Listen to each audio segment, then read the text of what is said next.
Welcome to the latest edition of Ed Talks. We are in February of 2025. I think most of you looking at this are likely to be agents and in the property market, and most of you will understand that things are changing, or there is a threat of things changing, from trading standards, producing upfront information, etc.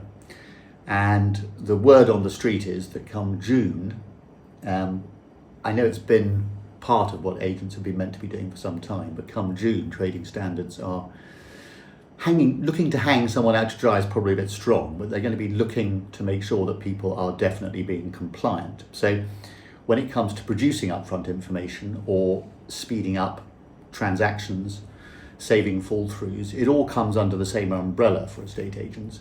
But a lot of you will be looking there and thinking, well, what do we do about it? So I'm sitting here today with two people who have synergy, if not necessarily overlap.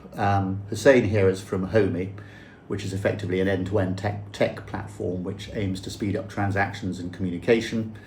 And Tim Main, I've talked to before, runs a business called Property Information Products, and their main product is a PIP data room. So it's a like you see in auctions, a data room for putting information in, but they now provide upfront searches. So I think it's fair to say at the moment that the synergy that I mentioned, is that people who don't want to use the Homey platform can use a PIP data room as an alternative. And I think that the other thing just to mention here would be that Homey tends to get involved when the sale is agreed. So when a sale is agreed, if you're using the Homey platform, that gives you an opportunity then to really start taking ownership of the whole process in a much more efficient and tech-enabled way. Whereas perhaps with PIP at the moment, you can open a data room at the point of instruction, and it's a slightly, which I know is what Homey want to do as well. Is that a fair description? Yeah, to an extent. So Homey, we have the ability for people to start the process straight away. So we want to get to a place where people have, similar to an auction pack, they have all of their TA forms and everything ready upon instruction of their property on the market. So when they do find a buyer, they're one step ahead of the game. So that's where we want to get to. It is a bit difficult, people doing it at the moment. So yeah, that's where we want to get to. We're at the sale agreed at the moment, but there's always scope, and there is opportunity using Homey where people can actually do that upon instruction as well. Okay, well, you can read more, obviously, below this video. You'll be able to get a link to the individual websites. Tim, does that accord with what you think? That's right, yes. We're very much aimed at starting at instruction, gathering any information possible at that stage, and digital forms and that sort of thing, to prepare the process. But I think there's a little extra that we're about to come on to in a minute. Which is? To reduce fall-throughs as well. Yes, speed up transactions, but there are some amazing stats that show that trying to sell the buyer searches at the point of sale can have an incredible effect. There are great people offering reservation agreements and that sort of thing from the point of sale, but 200 people were asked to pay for their searches at point of sale, so this is buyers. Not all of them did. Those who didn't took 120 days on average to completion, with a 42% fall through. Those who did pay, 79 days on average to completion, which is great for everyone, a little quicker cash flow. But the really important one is they had zero fall-throughs. Now, zero is never going to be maintained. And this is who buying the searches? This is the buyers paying for the searches? The buyer pays for the searches at the point that they get the memo of sale. And so isn't that amazing, the concentration, we're charging £280 at the moment for the searches. Just putting that money down gets that concentration from a buyer. So I think you get the benefit of the reservation agreement, you get benefit of committed buyer without any additional cost to the process. Would you agree with those?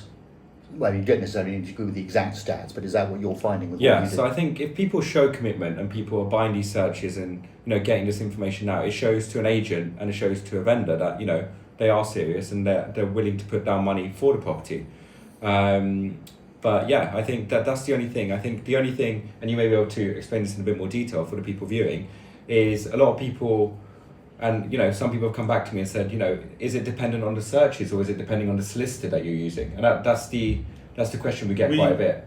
The searches come from one of the top 3 producers, and I know CLC and all the rest, the solicitor organisations are trying to persuade their members that if you've got valid searches, use them.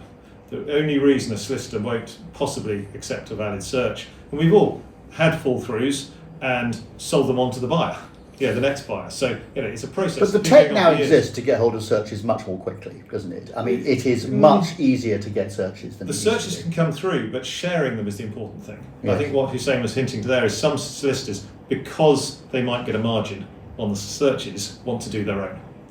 So the important thing is that buyers inform their solicitors when they instruct them that they are buying their searches up front, and we are able to build into the process a thank you to the agent, because it's actually the agent who is selling the searches to the buyer. We can give a thank you, a financial. Yes, you still need humans and experts in the process, and we'll come on to that in a second, because I know your platform is also a conveyancing tool where people can pick a solicitor, so it'd be interesting to hear how you do that.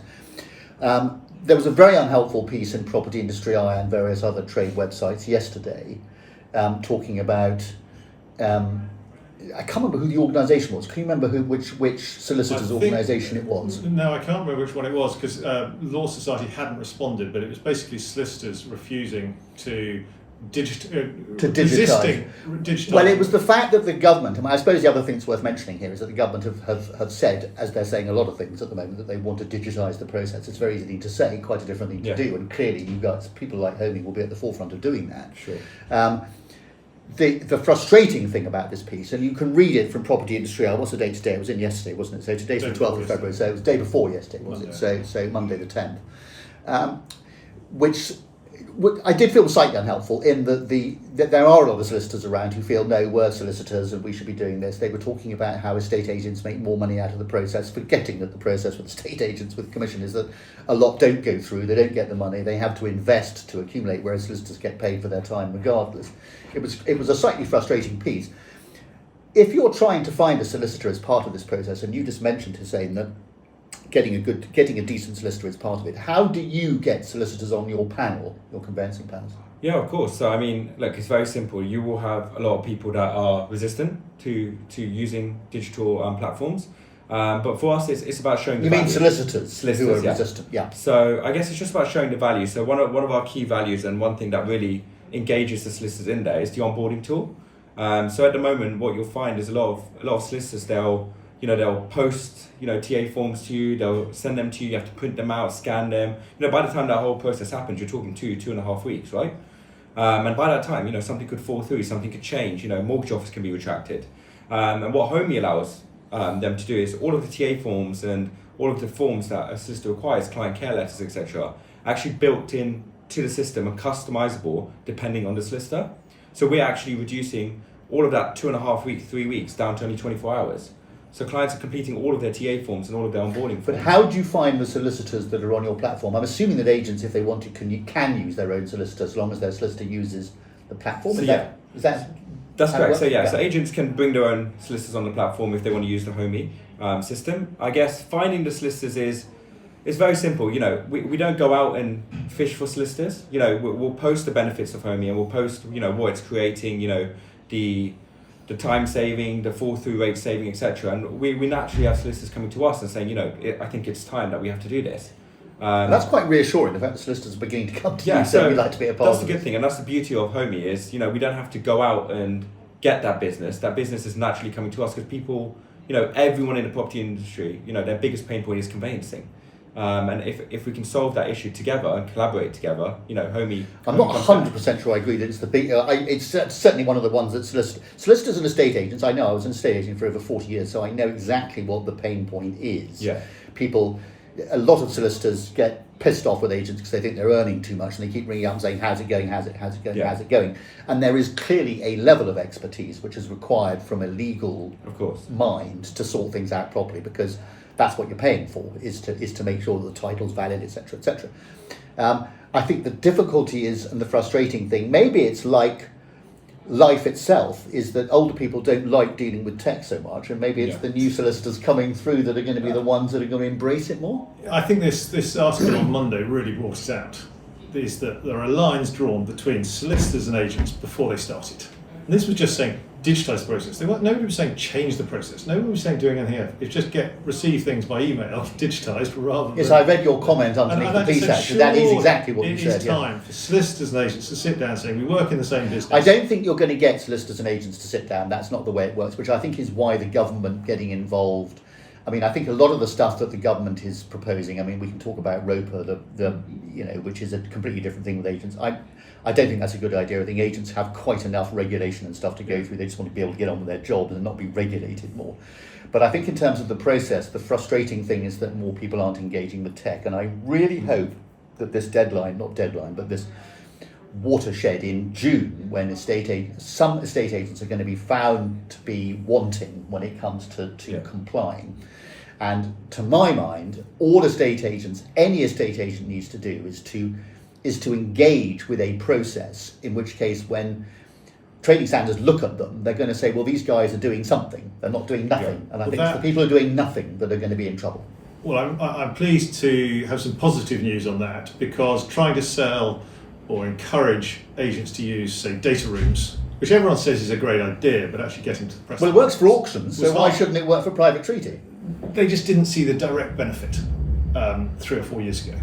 Yeah. That phone call this last week, when I've said, guys, why don't you sell your buyers some searches? You get a bit of income, but you get commitment from your buyers, you know immediately. Or in fact, agents can do it in 2 ways. Sell it to all their buyers, which some do now, or some say it goes truly under offer, no viewings if you buy your searches, or it stays on the market. You can have a contract. Okay, sorry, let me just stop you there. The reaction is very positive. Much more positive about using the tech to do that. So it's good news that people are starting. One thing I think a lot of people don't twig is that at a time when estate agents look at the market as being a bit difficult, they're looking for sources of income. So this, not only does it speed up the transaction, it means they get paid quicker, but it means they get an income stream. I assume that applies to your platform as well. Yeah, exactly so. So I think, what we're working on together, it's not only an income stream. A lot of people get demotivated by the income stream coming on completion. The good thing is with searches, they're done up front, right? They're paid for up front. So the income that's coming to that agent and the benefit to that agent is coming up front as well. So they also have that incentive. Upfront to agents, I would say, is instruction. This is at point of sale. So at point of sale, when the buyer buys it, they get that income. Yeah, exactly so. So yeah. Sorry, so just upfront to you is no, it's good. Just clarity. We all need to clarify this, because I know that what you're trying to do is to go end to end. So you'd like to be from instruction right the way through to completion. Clearly, what Tim's doing at the moment, most of what you're doing is actually at the point of instruction. So there's every reason to believe that there's going to be some synergy there. And I know from your 2 points of view that people who don't use the Homey platform can then perhaps use the PIP platform to start with. So there's some very good synergy there. So in other words, this effectively speeds up transactions. It answers the questions people might worry about with June coming up. It gives them an income stream. Means they get paid quicker. I mean, I can't sort of understand really what the negative is of any of this. I mean, is there anything I'm missing here? Well, I think the one you've missed out there is reducing fall-throughs. And all the agents I've spoken to, that is key to their financial improvement. And whilst quicker conveyancing, we all know the longer they're out there, more fall through, and we'd all love a quicker cash flow. But actually, if they came in from 3 or 4 months average to 2 months average, it's a one-off shot of improved cash flow. But all the agents I'm speaking to anyway say if we could reduce by 25% their fall-through rate, that would have a significant... I know this is going to sound like a really thick question. How long do searches last for? 6 months. It is 6 months, isn't it? It always used to be. I wonder whether that had changed. Yeah. Okay, so that's long enough for most people to go, certainly on the figures you were just talking about, even if it's the 120 days or whatever with someone not selling a search. The chances are for most people that is going to be enough. So that is, I know, a concern. I know most estate agents will be sitting there saying, why the bloody hell doesn't he know that? Well, I sort of do, but I didn't know it had changed. I've been out of the market running Viewer for a few years, so I haven't been actually involved day to day in the market. So is there anything you feel I've missed? I mean, I think people watching this, we've been talking now for 14 minutes or whatever it is, and I think that's plenty of time. Most people will be thinking, okay, we've learned what we need to leave, what we need to learn. Is there anything I've missed? I think we covered a lot of it. We can offer those searches to agents today.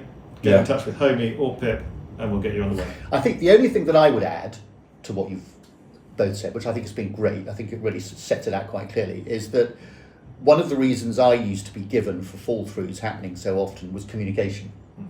and indeed 80%, so 4 in every 5 deals falling through because of lack of communication.